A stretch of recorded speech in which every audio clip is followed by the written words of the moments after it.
Hello everyone, welcome to UPSC journey. तो भी सबसे पहले मैं जो सब्जेक्ट प्रिपेयर करने जा रही हूँ ना वो पॉलिटी है।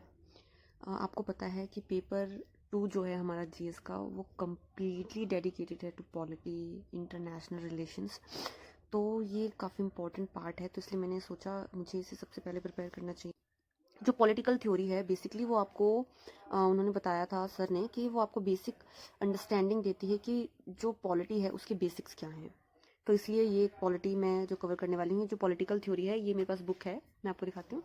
ये है वो बुक पॉलिटिकल थ्योरी, ये क्लास 11th की है और काफ़ी बल्कि भी नहीं है और काफ़ी मतलब अच्छे से इसमें टॉपिक्स को एक्सप्लेन किया हुआ है। तो मैं इसी बुक से स्टार्ट करूँगी अपनी प्रेपरेशन को फॉर पॉलिटी। उसके बाद जो सेकंड बुक मैंने यहाँ पे नोट की वो है Indian constitution at work. Obviously Laxmikanth तो मस्ट है हमारे इस प्रिपरेशन के लिए, लेकिन उससे पहले ये जो एनसीईआरटी बताई गई है, सर ने बोला कि आपको बहुत ज़रूरी है पढ़ना एक बेसिक अंडरस्टैंडिंग के लिए बिफोर आप लक्ष्मीकांत पढ़ें। इसमें ओब्वियसली आपको ज़्यादा टाइम नहीं देना है, आपको रीड करना है, चीज़ों को समझना है। तो इस चीज़ के लिए मैं इनको यूज़ करने वाली हूँ। और ओब्वियसली फॉर पॉलिटी जो सभी जानते हैं, हमारी लक्ष्मीकांत, लक्ष्मीकांत इंडियन पॉलिटी, वो तो मैं पढ़ूंगी ही।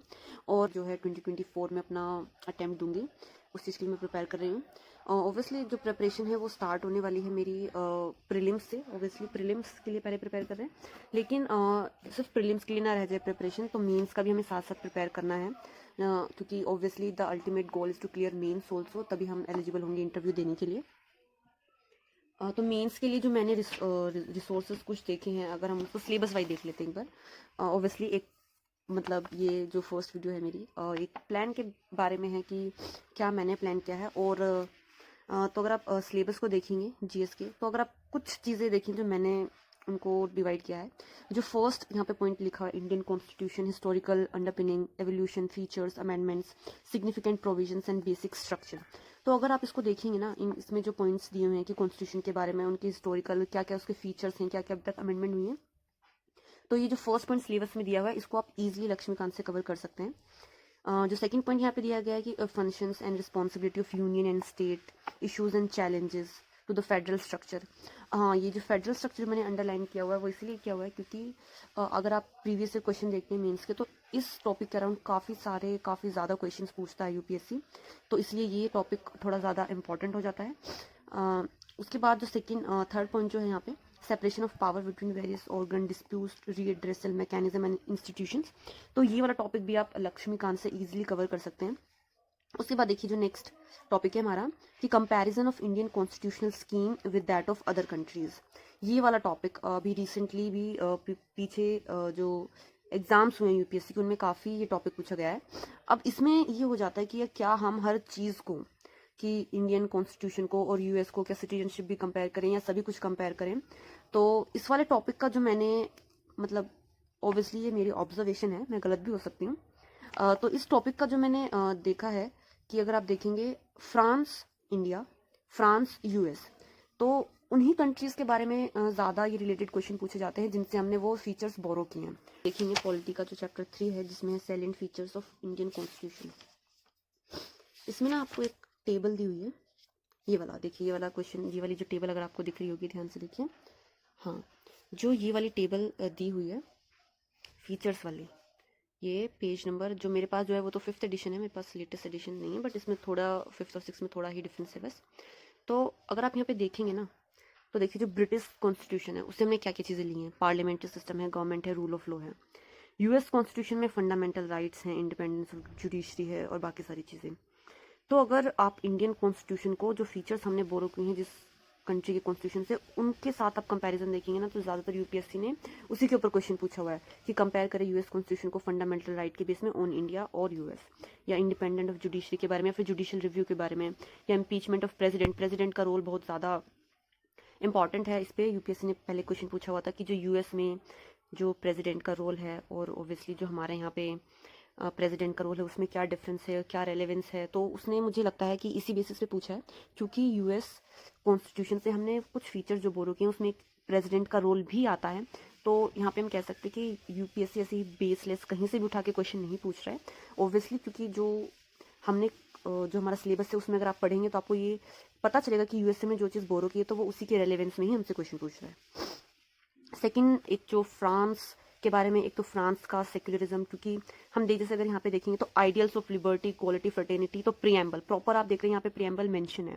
तो अगर आप देखेंगे तो फ्रांस में यही पूछा कि वहाँ का सेक्युलरिज्म और हमारा सेक्युलरिज्म क्या डिफरेंस है, तो ये प्रियम्बल में क्लियरली मेंशन है। आपको टर्म्स मिल जाएंगे, तो आपको रैंडमली कुछ भी नहीं पढ़ना है, प्रॉपरली आपको चीज़ों में लिंक ढूंढना है। और ऑब्वियसली यूपीएससी बहुत ही ज़्यादा रेलिवेंट क्वेश्चन ही पूछती है। तो मुझे एक ये बात जो यहाँ से समझ आई, जो मैं आपके साथ शेयर करना चाहती थी, वो ये है। उसके बाद जो नेक्स्ट पॉइंट अगर आप यहाँ पे देख पा रहे हैं तो वो है parliament and state legislature, structure, functioning, conduct of business, powers and privileges and issues arising out of these. इस टॉपिक को भी आप लक्ष्मीकांत में अगर देखेंगे तो आप उसको वहाँ से कवर कर सकते हैं। और जो रिसेंट एग्जाम्पल रहेंगे वो हम करंट अफेयर्स सेट करने वाले हैं। नेक्स्ट पॉइंट जो है structure, organisation and functioning of executive and the judiciary, ministries and department of government, pressure groups, formal, informal association and their roles in polity। इसमें भी क्या रहने वाला है, जो बेसिक इसका पार्ट रहने वाला है उसको हम कवर कर सकते हैं लक्ष्मीकांत से, और करंट अफेयर्स हम इन सभी के साथ ऐड करते चलेंगे। जो नेक्स्ट टॉपिक है वो है salient features of representation of people's act. ये एक बहुत ज़्यादा इंपॉर्टेंट है क्योंकि यूपीएससी ने कई बार इस पर क्वेश्चन पूछा है, इसलिए मैंने इसको अंडरलाइन किया हुआ है। जो चीज़ें मैंने ज़्यादा अंडरलाइन की हैं मतलब उनमें तो यूपीएससी ने 3 to 4 टाइम्स क्वेश्चन पूछे, तो उन टॉपिक्स को बहुत ही ज़्यादा अच्छे से हमको प्रिपेयर करना है। जो नेक्स्ट पॉइंट यहाँ पे हमारे सिलेबस में गिवन है वो है appointment to various constitutional post, powers, functions and responsibilities of various constitutional bodies. तो ये जो सारे टॉपिक्स हैं ये भी आपको constitutional and non constitutional body, ये कंप्लीट टॉपिक आपको लक्ष्मीकांत में मिलने वाला है। और उसमें भी हमें सबसे ज़्यादा किन चीज़ों पर ध्यान देना है, क्योंकि पावर्स क्या हैं, वो क्या क्या फंक्शंस परफॉर्म करते हैं, उनकी रिस्पॉन्सिबिलिटीज़ क्या हैं। जो नेक्स्ट पॉइंट हमें दिया गया है statutory, regulatory and various quasi judicial bodies, ये सब भी हमको लक्ष्मीकांत से हम प्रिपेयर कर सकते हैं। और जो कोई बॉडी अगर न्यूज़ में ज़्यादा है, करंट अफेयर में है, उस पर हमें थोड़ा ज़्यादा फोकस करना है और उसको अच्छे तरीके से प्रिपेयर करना है। जो नेक्स्ट पॉइंट है जो टिक कर रखा है मैंने, that is government policies and intervention for development in various sectors and issues arising out of their design and implementation. इसमें बहुत ज़्यादा जो इंपॉर्टेंट पार्ट रहने वाला है वो करंट अफेयर्स का रहने वाला है, क्योंकि ऑब्वियसली यूपीएससी में आपसे ज़्यादा पुरानी स्कीम्स के बारे में नहीं पूछेंगे। जो इंपॉर्टेंट रहती हैं जैसे वो तो हमेशा पूछ सकते हैं कि उनकी क्या सिग्निफिकेंस रही, उनका परफॉर्मेंस कैसे रहा, क्या वो सही तरीके से इंप्लीमेंट हो पाई या नहीं हो पाई। तो ये सारी चीज़ें हम प्रीवियस ईयर क्वेश्चंस के बेसिस पे देख सकते हैं। और जो नई स्कीम्स, जो पॉलिसीज गवर्नमेंट लाती हैं, जो करंट अफेयर्स में ज़्यादा रहती हैं, उनको हमें अच्छे से प्रिपेयर करना है। अब जो नेक्स्ट कुछ टॉपिक्स हैं जैसे कि आप देखेंगे development processes and development industries, the role of NGO, एसएचजीज, various groups and association, donors, charities, institutional and other stakeholders. ये वाले जो टॉपिक्स हैं ना, अगर आप देखेंगे तो लक्ष्मीकांत में आपको प्रॉपरली नहीं मिल पाएंगे। और जो वेलफेयर स्कीम है फॉर वनरेबल सेक्शंस, स्टेट और centre performance of this schemes, ये सारी चीज़ें जो मैंने आपको बताई थी, इस वाले टॉपिक के दोनों टॉपिक बहुत ही रेलिवेंट है कि क्या क्या गवर्नमेंट स्कीम्स हैं और जो पहले की स्कीम्स हैं, तो जो सेंटर और स्टेट में जो पहले से चल रही हैं उनका क्या मैकेनिज्म है, क्या लॉज है, क्या उनकी परफॉर्मेंस रही है, क्या वो अपने एम को अचीव कर पाए हैं या नहीं कर पाए हैं, ये सारी चीज़ें। नेक्स्ट पॉइंट जो यहाँ पे दिया है वो issue related to development, management of social sector, servicing related to health, education, human resource. अब देखिए यहाँ पे ना काफ़ी इंटरनेशनल बॉडीज़ जो है उनका भी रोल आ जाता है, क्योंकि ह्यूमन रिसोर्स में अगर देखेंगे आप, एजुकेशन में देखेंगे, हेल्थ में देखेंगे तो WHO काफ़ी एक्टिव रहता है। ह्यूमन राइट्स इशूज से रिलेटेड जो ह्यूमन राइट काउंसिल है वो काफ़ी ज़्यादा एक्टिव रहती है। तो यहाँ पे हमारी इंटरनेशनल ऑर्गेनाइजेशंस भी आ जाएंगी। जो नेक्स्ट पॉइंट यहाँ पे वो है issue related to poverty and hunger, important aspects of governance, transparency, accountability, e-governance, application models, successes, limitations and potentials, citizens charter, transparency, accountability, institutional and other measures जो हैं। और जो नेक्स्ट टॉपिक है वो है role of civil services in a democracy. तो ये जो टॉपिक जो आप देख पा रहे होंगे मैंने ये हाईलाइट किए हैं, इन पे मैंने नोट्स लिखा हुआ है, क्योंकि लक्ष्मीकांत से जो हमारी मेन सोर्स है इस प्रिपरेशन के लिए, उसमें ये टॉपिक्स इतने अच्छे से कवर नहीं किए गए हैं। तो इन सारे टॉपिक्स को मैं एक नोट्स के थ्रू कवर करने वाली हूँ। इसमें अब ये रहता है कि ऑब्वियसली विजन के नोट्स आप देख सकते हैं इन सभी टॉपिक्स के ऊपर, बट मैंने अभी तक विजन के कोई नोट्स पढ़े नहीं हैं, तो मेरे को इनका कुछ आइडिया है नहीं कि क्या इनकी क्वालिटी है। लेकिन ऑब्वियसली मैं एक टॉपिक लूंगी, जैसे मान लीजिए हम डेवलपमेंट वाला टॉपिक ही ले सकते हैं। इस टॉपिक को मैं 3-4 अलग अलग इंस्टीट्यूट्स के नोट से कवर करने की ट्राई करूंगी, और फिर जो मुझे बेस्ट लगेगा, जो मेरे अकॉर्डिंग बेस्ट लगेगा, मैं उसको आगे प्रोसीड करूंगी। और उन सभी का जो भी फीडबैक रहेगा वो मैं आपको देने की कोशिश ज़रूर करूँगी, और फिर जो आपको अच्छा लगे आप उसको प्रेफर कर सकते हैं अपनी प्रिपरेशन के लिए। और आपको पता है सभी के इश्यूज के साथ करंट अफेयर तो हमें एसोसिएट करने ही हैं, लेकिन इन टॉपिक्स को अगर आप स्पेसिफिकली देखेंगे तो इनमें थ्योरेटिकल पार्ट थोड़ा ज़्यादा रहता है, तो इसके लिए इसीलिए मैं अलग से इनको नोट्स के थ्रू प्रिपेयर करूंगी। अब जो नेक्स्ट टॉपिक है वो है जैसे Indian and it's neighbour relations, bilateral, regional, global groupings. यहाँ पे भी हमारे सारे इंटरनेशनल इंस्टीट्यूशन आ जाते हैं, और जो यहाँ पर हमारा टॉपिक रहने वाला है उसमें भी इनका काफ़ी ज़्यादा इन्वॉल्वमेंट रहेगा। नेक्स्ट जो पॉइंट है हमारा वो effects of policy, politics and developing countries on India's interest and Indian diaspora. तो ये सारे भी जो टॉपिक हैं ये इंटरनेशनल रिलेशंस के जो रहने वाले हैं, इनको भी मैं नोट्स के थ्रू ही कवर करने वाली हूँ। ऑब्वियसली जो करंट अफेयर रहेगा वो तो एक हम इसमें एड ऑन करेंगे ही।